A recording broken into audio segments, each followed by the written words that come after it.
കൃഷ്ണപ്രിയം ഭാഗം 44.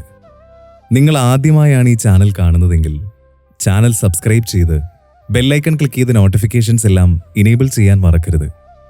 കൂടാതെ കഥ ഇഷ്ടമായാൽ നിങ്ങളുടെ ഒരു ലൈക്കും കമൻറ്റും പ്രതീക്ഷിക്കുന്നു. ഇനി നമുക്ക് കഥയിലേക്ക് പോകാം. രാത്രിയിൽ ഫുഡ് വെളിയിൽ നിന്ന് വാങ്ങിയതുകൊണ്ട് ഞാൻ രക്ഷപ്പെട്ടു. ഈ വീട് വൃത്തിയാക്കുന്നതിലും ഭേദം അങ്ങ് പൊളിച്ചു കളയുന്നതാ. ഞങ്ങൾ കിടക്കുന്ന റൂം വൃത്തിയാക്കിയെങ്കിലും എനിക്കൊരു തൃപ്തിയില്ല. എന്തോ പോലെ. ഇവർക്ക് തെറി വിളിക്കാനും പരദൂഷണം പറയാനും പോകുന്ന നേരത്ത് ഇതൊക്കെ ഒന്ന് വൃത്തിയാക്കിയിട്ടൂടെ? രാത്രിയിൽ അച്ഛനും അമ്മയും മകനും കൂടി സഭ കൂടുന്നുണ്ടായിരുന്നു. എന്തൊക്കെയോ പ്ലാൻ ചെയ്യുന്നുണ്ട് അച്ഛനും അമ്മയും. ഇനി മകനെ വേറെ കെട്ടിക്കാനാണോ എന്തോ. മിക്കവാറും ഞാൻ ആ തള്ളേനും തന്തേനും കൊന്ന് ജയിലിൽ പോയി ചപ്പാത്തിയും ചിക്കനും ഉണ്ടാക്കേണ്ടി വരുമെന്നാ എനിക്ക് തോന്നുന്നത്.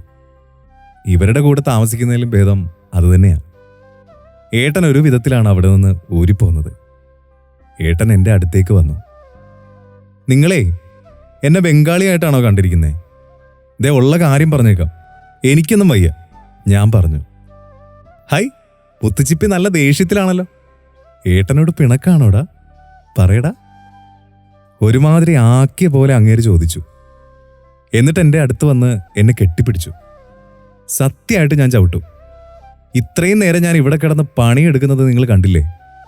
എന്നിട്ട് നിങ്ങളുടെ അമ്മയുടെ കുറെ ഡയലോഗും. ഇങ്ങനാണ് എനിക്ക് ഡിവോഴ്സ് വേണം. ഞാൻ പറഞ്ഞു. ഡിവോഴ്സ് നാളെ തന്നാ പോരെ? ഇപ്പൊ തന്നെ വേണോ? ഞാനൊന്നുമില്ലെങ്കിലും ഗൾഫിൽ നിന്ന് ഭാര്യയെ കാണാൻ വന്ന പാവം പ്രവാസിയല്ലേടി? ഓ പിന്നെ പ്രവാസി. ഭാര്യയ്ക്ക് പണി തരാൻ വന്ന പ്രവാസിയാണ് നിങ്ങൾ. ഇന്നത്തെ ദിവസേ മനുഷ്യനൊന്നും ഇരുന്നിട്ടില്ല, അറിയോ? എല്ലാം അറിയാം മുത്തേ. നമുക്കെല്ലാത്തിനും പരിഹാരം ഉണ്ടാക്കാം. നീ പിണങ്ങാതെ. ഏട്ടൻ എന്നോട് കുറച്ചുകൂടി ചേർന്നിരുന്ന് പറഞ്ഞു. പരിഹാരം ഉണ്ടാക്കിയില്ലേ ഞാൻ സത്യമായിട്ടും ഡിവോഴ്സ് ചെയ്യും. എന്നിട്ട് എങ്ങോട്ടേലും ഇറങ്ങിപ്പോകും. അതൊക്കെ പിന്നത്തെ കാര്യമല്ല എൻ്റെ മുത്തേ, ഇന്നത്തെ കാര്യം എന്ന്. എൻ്റെ ചെവിക്ക് പുറകിൽ ഉമ്മ വെച്ചുകൊണ്ട് ഏട്ടൻ പറഞ്ഞു. പിന്നെ എന്നെ ഇക്കിളി ഇടാൻ തുടങ്ങി. ഇങ്ങേരുടെ ഒരു കാര്യം ഒന്ന് വഴക്കിടാന്ന് വെച്ചപ്പോൾ അതിനും സമ്മതിക്കില്ല. പിന്നെ എൻ്റെ ഏട്ടനല്ലേ, കുറെ കാലം കൂടിയിട്ടല്ലേ ഒന്ന് കണ്ടത്. ഞാനും അങ്ങ് ക്ഷമിച്ചു. പിന്നെ ചെക്കൻ എന്നെ ഉറങ്ങാൻ വിട്ടിട്ടില്ല. എപ്പോഴോ ആണ് ഉറങ്ങിയത്. രാവിലെ അമ്മയുടെ വിളി കേട്ടാണ് ഞാൻ ഉണർന്നത്. നേരെ നല്ലവണ്ണം പുലർന്നിട്ടുണ്ട്. അറിഞ്ഞതുകൂടിയില്ല. ഞാൻ ഹരിയേട്ടനെ വിളിച്ചു. ഞാൻ ചെന്ന് കതക് തുറന്നപ്പോൾ കണ്ടു ഉറഞ്ഞു തുള്ളി നിൽക്കുന്ന അമ്മ. നേരെ ഉച്ചയാകാറായി. എന്തൊരു ഉറക്കാണ്, എഴുന്നേക്കാൻ ഉദ്ദേശമൊന്നുമില്ലേ? ഞാൻ ഒന്നും മിണ്ടാതെ പുറത്തേക്ക് ഇറങ്ങി. നേരെ പോയി പല്ലൊക്കെ തേച്ച് ഒന്ന് ഫ്രഷായി വന്നു. അമ്മ ആരോടോ വെളിയിൽ നിന്ന് സംസാരിക്കുന്നു. ഞാൻ ചെന്ന് നോക്കി. മീൻകാരനാണ്. ഡി കൊച്ചേ, പോയി അവനെ ഇങ്ങോട്ടൊന്ന് വിളിച്ചോണ്ട് വന്നേ, അമ്മ പറഞ്ഞു. ഞാൻ അകത്ത് ചെന്ന് ഏട്ടനെ വിളിച്ചു. എവിടുന്ന്? ആൾ എണീക്കാൻ കൂട്ടാക്കുന്നില്ല. പിന്നെ ഒരുവിധം എണീപ്പിച്ചു. ഞങ്ങൾ പുറത്തേക്ക് ചെന്നു. എടാ മോനെ, മീൻ്റെ പൈസ ഒന്ന് കൊടുത്തരും കേട്ടോ. നല്ല നെയ്മീനാണ് കിട്ടിയത്, അമ്മ പറഞ്ഞു. നെയ്മീനോ? നമുക്ക് വല്ല മത്തിയും പോരെ അമ്മേ? ഏട്ടൻ ചോദിച്ചു. മിണ്ടാതെ പോയി പൈസ എടുത്തു കൊടുക്കിച്ചക്ക. അയാൾ അവിടെ നിൽക്കുന്ന കണ്ടില്ലേ? അമ്മ മീനും കൊണ്ട് അകത്തേക്ക് പോയി. ഏട്ടൻ പോയി പൈസ കൊടുത്തു. നിക്കറ് കീറിയെന്ന് തോന്നുന്നു. എടി കൊച്ചേ, നീ ഇതൊന്ന് വെട്ടി വൃത്തിയാക്കിക്ക്. എന്നിട്ട് കുറച്ചെടുത്ത് കറി വെക്കാം, കുറച്ച് വറുക്കാനും എടുക്കാം. വേഗാകട്ടെ, അമ്മ പറഞ്ഞു. ആ ബെസ്റ്റ്. ഞാൻ ഈ മീൻ വെട്ടാനേ. എൻ്റെ പൊന്നമ്മേ, ഇവക്ക് അതൊന്നും അറിയത്തില്ല കേട്ടോ. ഈ നല്ല മീനൊക്കെ ഇവളുടെ കൈ കൊടുത്താൽ ഭേഷായിരിക്കും. അമ്മ തന്നെ എല്ലാം അങ്ങ് ചെയ്താൽ മതി. അമ്മ ചെയ്താലേ ഒരു രസമുള്ളൂ. അതുമാത്രമല്ല, ഞങ്ങൾ രാവിലെ ഒന്ന് അമ്പലത്തിലൊക്കെ ഒന്ന് പോയിട്ട് വരാമെന്നൊക്കെ വിചാരിച്ചതാ. മിക്കവാറും ഉച്ചയ്ക്കേ വരൂ, ഏട്ടൻ പറഞ്ഞു. അതെന്തൊരു പോക്കാണ്? അപ്പം ഇവിടുത്തെ കാര്യമൊക്കെ ആര് നോക്കും? ഒരു കാര്യം ചെയ്യാം, ഞാനും കൂടി നിങ്ങളുടെ കൂടെ വരാം, അമ്മ പറഞ്ഞു. അമ്മ, ഞങ്ങൾ ബൈക്കിലാണ് പോകുന്നത്. ഇന്നിങ്ങനെ പോട്ടെ, പിന്നൊരു ദിവസം നമുക്ക് നോക്കാം. എല്ലാവർക്കും കൂടി പോവാം. അമ്മ എന്തൊക്കെയോ പിറുപിറുത്തുകൊണ്ട് അകത്തേക്ക് കയറിപ്പോയി. വഴക്കിനൊന്നും വന്നില്ല. എന്താണോ എന്തോ. എന്തായാലും ഞാൻ ഓടിപ്പോയി കുളിച്ച് ഡ്രസ്സ് മാറി. ഞങ്ങൾ ഇറങ്ങി. ജയൻചേട്ടൻ ബൈക്കുമായിട്ട് വന്നിരുന്നു. അതിലാണ് ഞങ്ങൾ ഇറങ്ങിയത്. അമ്പലപ്പുഴ അമ്പലത്തിലാണ് ആദ്യം പോയത്. പിന്നെ ഗിരിയേട്ടൻ്റെ വീട്ടിലും കയറി. പിന്നെ തകഴി അമ്പലത്തിലും ചക്കുളത്ത് കാവിലും പോയി. തിരിച്ചു വരുന്ന വഴി ഏട്ടൻ്റെ അമ്മാവൻ്റെ വീട്ടിൽ കയറി. ഊണൊക്കെ അവിടെ നിന്നാണ് കഴിച്ചത്. അവിടെ ഇറങ്ങിയപ്പോൾ തന്നെ വൈകുന്നേരമായി. നേരെ അമ്പലപ്പുഴ ബീച്ചിലേക്ക് വിട്ടു. അവിടെ ചെന്ന് ഞങ്ങൾ മണലിലിരുന്നു. ഏട്ടാ, എന്താണ് നമ്മുടെ ഭാവി പരിപാടി? എന്നെ ഇവിടെ ഏട്ടൻ്റെ വീട്ടിൽ നിർത്താനാണോ പ്ലാൻ? എന്താ, നിനക്ക് ഇവിടെ നിൽക്കണോ? അത് കൊള്ളാം, നിങ്ങൾക്ക് എന്നെ വേണ്ടേ മനുഷ്യ? ഏട്ടൻ അത് കേട്ട് ചിരിച്ചു.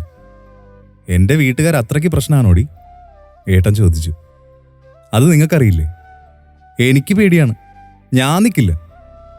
പിന്നെ ഇനി ജയൻ ചേട്ടൻ അവിടെ നിൽക്കാൻ പറ്റില്ല കേട്ടോ, അത് മോശമാണ്.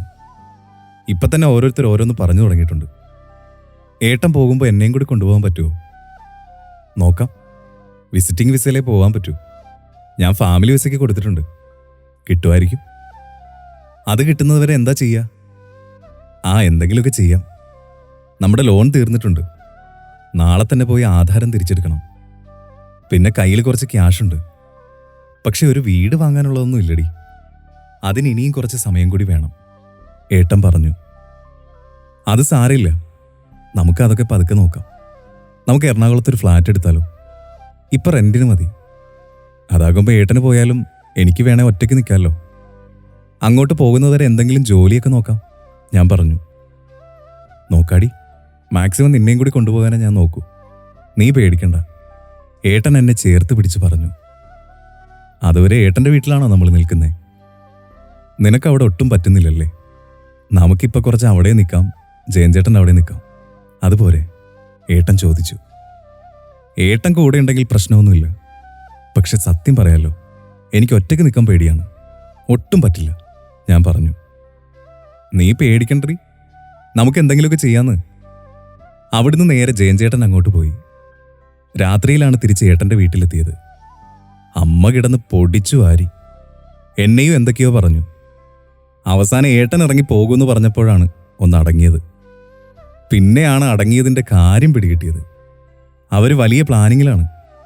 വീട് പുതുക്കി പണിയൽ, ഇപ്പോഴുള്ള വീട് പുതുക്കി പണിയണമെന്ന്. ഭാവിയിൽ അത് ഏട്ടന് കൊടുക്കാന്ന്. പിന്നെ വേറെയുണ്ട്, ശ്രീലക്ഷ്മിക്ക് ഭാഗം കൊടുക്കണം. അത് ഏട്ടനും ജയൻ ചേട്ടനും കൂടി പൈസയായിട്ട് കൊടുക്കണമെന്ന്.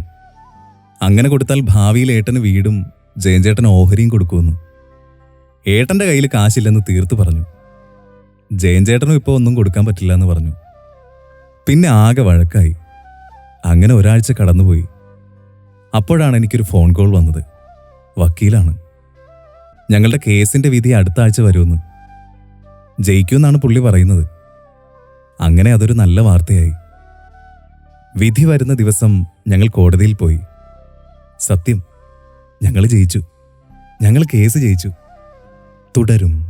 വീഡിയോ ഇഷ്ടമായെങ്കിൽ ലൈക്ക് ചെയ്യാനും ഷെയർ ചെയ്യാനും സബ്സ്ക്രൈബ് ചെയ്യാനും മറക്കരുത്.